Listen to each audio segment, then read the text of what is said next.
one. Recording in progress. There we go. Hi, everyone. I know it's been a while, and this is to all the 20 subscribers that we have. We're still growing though, so thank you to everyone that's been subscribing to us. Welcome to another episode of Africdias, and this is where we highlight the achievements of a lot of Africans in the diaspora. With us, I have one of my friends. I'm proud to call him a friend of mine. I call him Julius Renyerere. I call him Julius Malema. I call him Julius Caesar sometimes. He'll introduce himself. He'll introduce his accomplishments.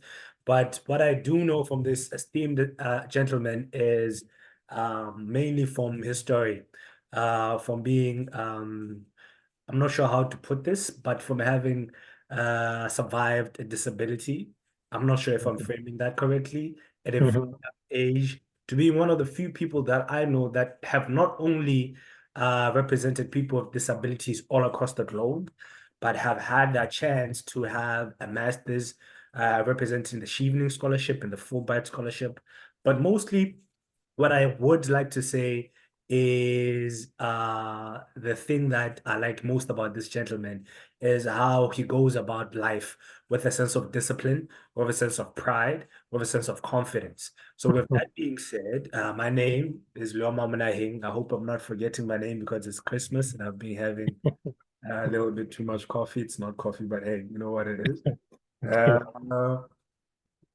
And this is Julius. Julius, please tell us about yourself.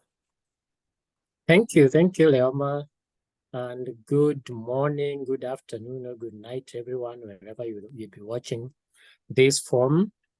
Yeah, as my friend Leoma said, my name is Julius Ogayo. I'm from Kenya. He said much about me, my background, a little bit about me. Just to add on the few things he has talked about my background. Yes, I was born in Kenya, in the southwestern part of Kenya, along the shores of Lake Victoria, in a place called Homa Bay, for those who are familiar with Kenya, or who have been around that particular place. And at the age of about 8 months old, I was involved in kind of a slight accident, what I call homely accident, where I fell out from my elder brother's back, and I fell on my back and I sustained some mild injury on my spine. So that kind of developed, because it was not kind of well treated or managed, it kind of developed to something like some sort of disability in me, which to me actually does not amount to disability as people might see it, because for me, I can actually do almost everything that any other able person can do. Aside from that, I thank my parents and my family who did see hope in me and did not give up on me. And that kind of inspired me even more to work hard on me as a person to better my life. I have a bachelor's degree from the University of Nairobi on project planning and management. And then in 2018, just as my brother Leoma had said earlier, I won one of the prestigious scholarships, that is the Chevening Scholarship, that enabled me to go for a master's degree in public policy at University of Bristol in the UK. And then I went back to Kenya in 2020 during the COVID. And in 2022, again found myself winning the Fulbright Scholarship. And now currently I'm at American University in Washington, D.C. in the US, pursuing another master's in international development with a focus on infrastructure, development, governance, and policy. And that's where I met my friend, Leoma, also a Fulbright scholar, a gentleman from the southern part of Africa. And so here we are. So I think that's a little bit about myself. And I'll be happy to engage more if there's anything that someone wants to know specifically about me as we continue this discussion? Over to you, Liam. Two things, my brother. Yes. As someone that has a very severe social anxiety, I know what having what could be perceived as a problem and Mhm, tackling it, how hard that might be. mhm, Um, you said you do not perceive it as a disability. That is very powerful. That is why I was asking about the framing of it in the first mhm. place. Because what you perceive is not what other people perceive. Yeah. I've seen this, I've seen this in action. I've seen one day we were walking together and Mhm. I believe I almost got into a friction with someone that was looking at you, but you didn't give it any mind. Because you what you perceive and what others perceive are totally different things. How did you manage to get to that point of not letting anything put you down? I think that's very, very important. And then after that, I'll ask the next question. You see, Cecilia, there's something very interesting about humans and psychology and everything that goes with it. You see, when you perceive yourself or when you see yourself as incapable or not good enough, that's the beginning of your sorrow and everything else. The mind is a very powerful tool that if you just kind of program yourself that I want my life to be this way. I want to focus. I don't want to give attention to this, and this. I want to focus myself into this. Then everything that people can see as a challenge become not a challenge anymore. Those are some of the things, little things that drive me and motivate me. Like I so much don't care because if it is anything, my destiny and my life and the way I want to live my life solely depends on me and what I think, what I perceive, what I want to do, where I want to go. Any other thing other than that is kind of a distraction, unless it is something that is positively destructive. And what do I call positive distraction is something that challenges me to even think much better towards my goals and my objectives. If it is something that is negatively destructive, then I don't pay attention to that because after all, it might not actually help me achieve my objectives. On the contrary, it can derail me, put me down, and even make me not to pursue my interests. I think you get what I'm talking about. I do. So yes, so in everyday life situation, even for the able people, if you just feel like people see you as inferior or something like that, then you can barely do nothing. Even if you are trying to do something and you have people discouraging you around, then you find yourself like giving up or something like that. Yeah. So to me, like I can say my experience, my lived experiences and has taught me a little bit of things and made me kind of like to see myself as what do I want to achieve for myself and what do I want to do? Is this thing that I'm doing leading to my main objectives? Am I not interfere if what I'm doing is not interfering with any other person's well-being or any other thing, then I care less of what people think about me and what they see me or I much think about of what I'm doing and what I want to achieve. Not even how I look like. That one does not matter to me. As a Yes. personal question, Yeah. I think this is personal. I think today's episode, people will forgive me, it's much more interpersonal because It's this okay. this is a very close friend of mine. Mhm. Would that be perceived as selfishness? Positive selfishness. How do you frame that? No, it's okay. Okay, you can term it as selfishness, but I can say like it's a positive kind of selfishness where Oh, yes. I'm positively selfish about my interests and what I want to Yes. achieve, Being my centered. objective in life. I understand. Not exactly. I understand. It's being centered. I understand. I understand Yes. fully now. Yes. The next question that I wanted to ask you, because me and you are constantly talking about leveraging. Mhm. How did you leverage your experiences living in Kenya to Mhm. finally get you, first of all, the Chevening Scholarship, and Mhm. secondly, the Fulbright Scholarship, and other avenues you've been a part of. I know that it was this past month where you had a stakeholder meeting on Mhm. integrating this disability within the curriculum of Yes. university. So Mhm. could you tell me how you were able to leverage all those pinpoints, or how you were able to manage to foresee some of these things and be able to say, okay, this is what I've done and this is where it will get me? Okay, that's a very good question.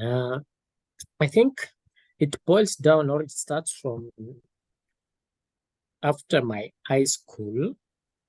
Before I started my university, I was kind of involved in the community activities, especially the youth groups and things like that, where we were having youth groups and champion organizing tournaments and various activities just to help youth within the community engage. So through all these processes, I got connected to friends and people. Through those connections, I have a very long story of my journey up to where I am now. Now, through those connections, one of my friends, whom actually we met at a political, there was this training that was organized by Frederick Ebert Stiftung. It's a German organization that is actually working in most of the developing countries to champion for democracy, labor movements, human rights, and things like that. So they usually have got some programs in Kenya where they develop future potential leaders. So I saw this advert when it was kind of like advertised that they were organizing for, or maybe they were recruiting for the new class or new cohort. That was way back in 2016, no, 2015, I think so, yeah, 2015. So I applied for this particular program.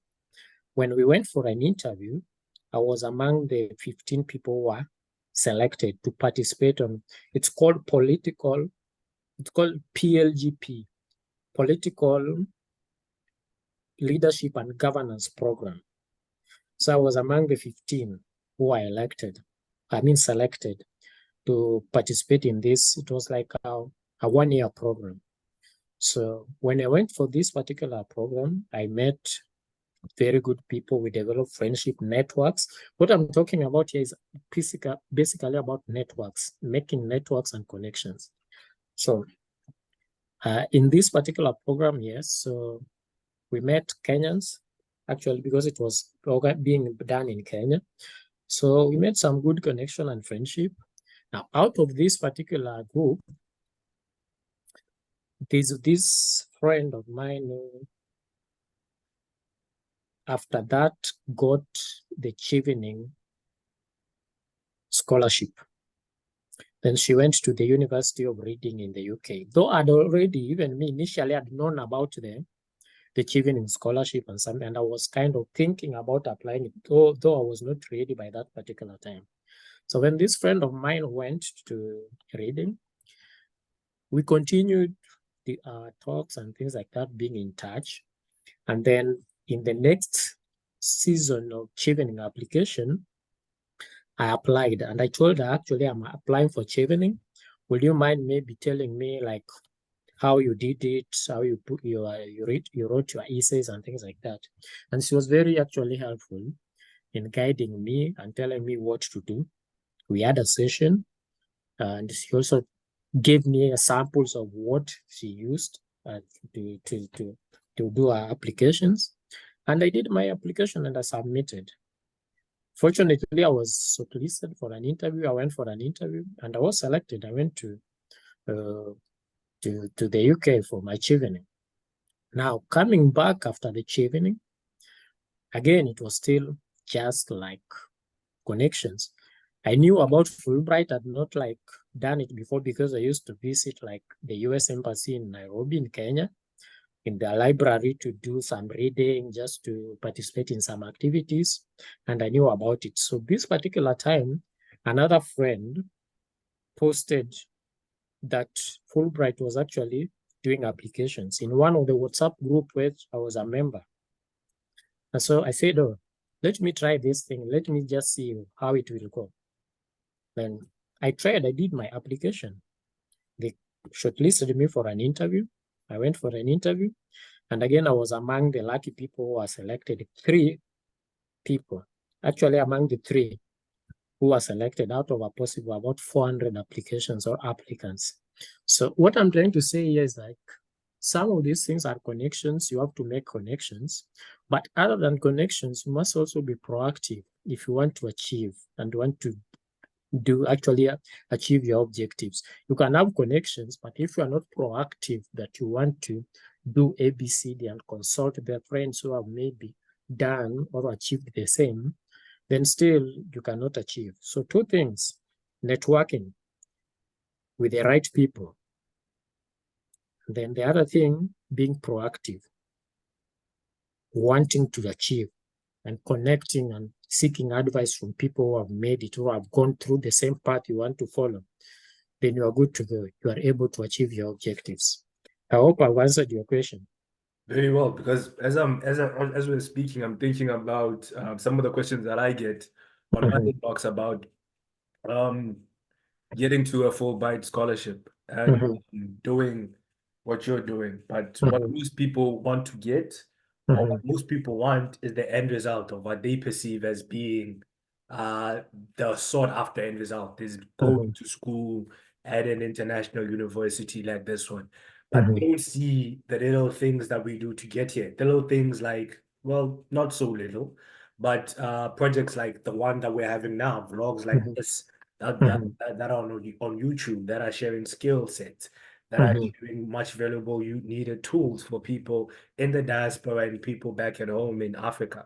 So you mentioned a couple of things. You mentioned one, systems, because you're already involved in multiple projects, I'm sure, at the time. The Chevening Scholarship and when you got the Fulbright Scholarship. You mentioned being proactive. That means having an end goal in mind. And that is also speaks to whenever you approach some of these organizations, it's really about what you can offer to them, you know, and yes, we would want to have all of these beautiful things. We would like to have all of this offices, maybe in a Germany or whatever. We'd like to travel over abroad, but the question is, what are you bringing to the table that will highlight, or maybe that will even push further the narrative of the organization that you are looking to get into? So that's being proactive. You also mentioned making the right networks. And what I try to do with the networks that I try to have is leverage every network. So I try to surround myself with people of value like yourself, and I try to share as much in the network as possible. My brother, so we've talked about these things.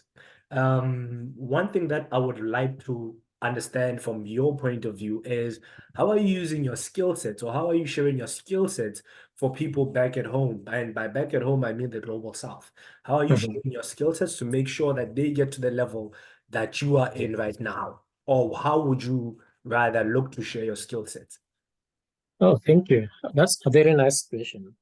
And just before I go to your question, to answer your question, you've talked about like how to, like how the questions that you get from people, how you are, how you have been to where you are, where we have, how we have achieved to be where we are, and things like that, which I think partly I've talked about. But I think another important thing, just as you said, is like these particular organizations which like offer these particular opportunities for potential people like you and me and everybody else. They want to see something in your substance. What do you bring on the table? Yeah. Because these particular organizations have got objectives that they want to fulfill. If you look at these particular programs, if you look at them critically, there are things that have got their foreign policy agenda on these particular organizations or countries. There are objectives that they want to achieve. For example, if maybe we are using Fulbright, for example, the US government has got foreign policies objectives that they want to achieve in the short term, in the long term, the middle term, and even in the long term. And one of them is developing or having like people or developing future leaders of countries or maybe other nations which they have got common ties with and interests and relationships with, such that even in the future, those relationships can still exist and develop. And so these organizations look at, if you are doing an application, do you have got the potential that even in the future, if maybe they offer these opportunities with you, then they have people in your country or all over the world whom they can engage with in a manner that is kind of diplomatically beneficial to that specific country and even to the US. And so you have to have like some sort of what I call values or maybe prospects that if they see your application, they read your application, they're seeing this is a right candidate whom if we give this opportunity to develop, then we are assured that even in the future, we can have some partnership. If we are still having partnerships with that particular country, then we have people that we can engage with.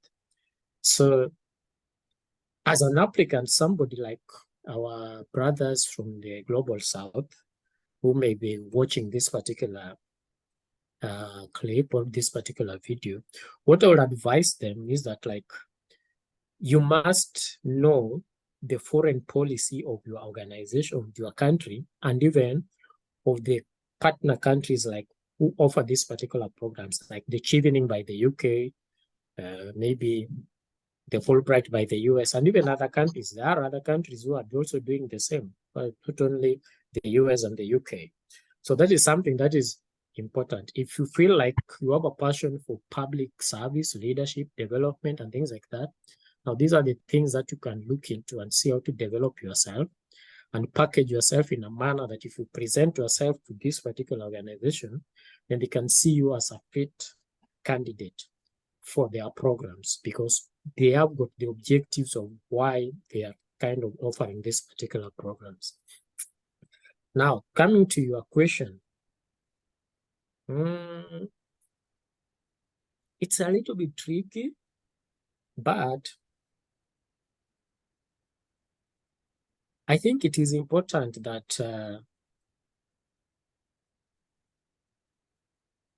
the people in the Global South and those who are interested in these particular programs,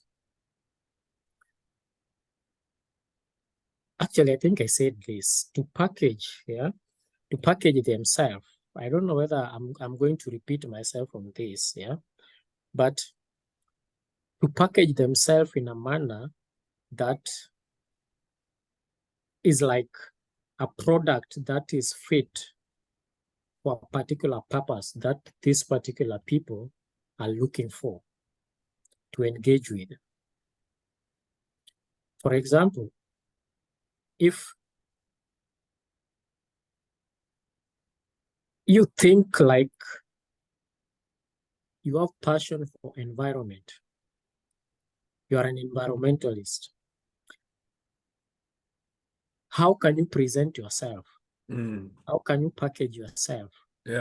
Manner that if there's a program that is kind of being offered by, let's say, USAID or maybe JICA, maybe a German organization that is kind of looking for people who have got interest in environmental issues, are you fit? Can you be able to fit that particular package? It's just like maybe organizing yourself or packaging yourself for a job. If you see a job advert, you feel like you have got like the qualifications. Yes, you can have the qualifications, but can you package it in a manner that somebody who is employing will be able to select you or to pick you among these other applicants, that this is the right candidate who is fit for this particular kind of program. That's how you can leverage yourself, Yes. against, among your peers, among your colleagues, to be actually selected. Yes. Yes, I to think I think participate in these programs. Oh, sorry. I think you already said it, my brother. Due diligence is very, very important. It's very, very important that once you enter into a certain subject, or once you enter into a certain goal, it's Mhm. important that you make the due diligence, whatever the goal might be. It might be health, it might be whatever the goal might be. And even Mhm. if it's going into, let's say, FDI projects like the ones that we are involved in. Uh, Yeah. for example, the Fulbright Scholarship, or maybe the Chevening Scholarship that are based in terms of education, right? It's very Mhm. important that we know the scope of what these scholarships entail. We know what it means when they talk about impact. We know that history. We know the type of candidates that they're looking for. Because it's not that we don't fit the mold, it's that Mhm. we present ourselves in a way sometimes that makes it seem like we don't fit the mold. So it's all about matching the mold by being yourself is also very, very important. But Mhm. understanding the framing in which they are looking at, understanding which frame in which when they say a suitable candidate, what they mean. We Mhm. shouldn't just take that word for what it is. Not for we shouldn't just take that word as simplistic as that. We should Mhm. understand fully what they mean by a Fulbright scholar. We should look at former Fulbright scholars. We should look at current Fulbright scholars. We should engage with them. We should engage with people like yourself. We should do all the due diligence that we should. Mhm. My brother, I think that we're running low on time. Oh. I will ask of you is that you give us your closing remarks. And I would also like to thank you so much for being part of another episode of Africdias. I feel like it's very, very important that we not only close ourselves in with the information that we have, but we try to spread it as much as we possibly can. So yeah, over to you. Sorry. Okay. Thank you, Liam. I think this was so interesting, but it's unfortunate that we are getting out of time. I think we should do another one. Yes. But because you have said we are running out of time, what I can say to my brothers and all the viewers is like, in the present world, if you want to be competitive, you have to know the field where you are to be, the requirements that are needed, and then you package yourself to actually be a product that can offer 90% or 95% of what is needed for you to succeed. And that entails networking with the right people and being proactive, which I started with. If you can do all those three, networking, proactive, and then packaging yourself to be fit for that particular thing that you want, then you are good to go. And because of time, I think we can stop at there, but this discussion we need to continue. Thank you so much, my brother. It's been a beautiful interview. Thank you. Yeah, I think I'll stop the recording. And yeah, to everyone that's been watching and everyone that will watch in the future, thank you so much for tuning in. Africdias was meant for Africans in the diaspora, Africans all over the globe, but mainly for everyone in the global south. So who knows? I might be having someone from the Latinx community next, because Mm. I believe that information sharing is so, so important, especially if you happen to be in the north, sharing information that you get from the north to the south, because I believe that that's a vital element of how sustainable development happens. And with that, Nyogalakasi signing Thank out. you. Bula. Okay.